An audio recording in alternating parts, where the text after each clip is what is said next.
আমাদের গাজীপুর শহর, যেখানে একটু বৃষ্টি হলেই রাস্তার এই অবস্থা।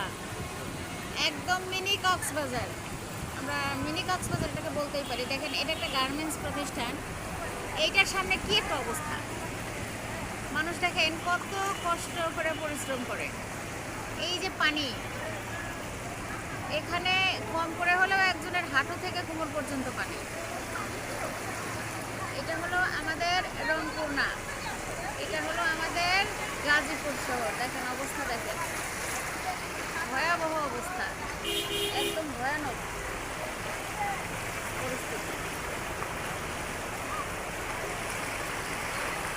দোকানপাট সব কিছুর ভিতরে দেখেন।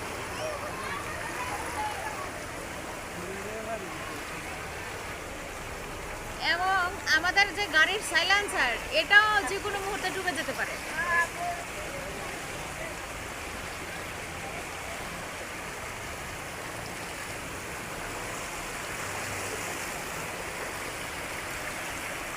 এত খারাপ অবস্থা।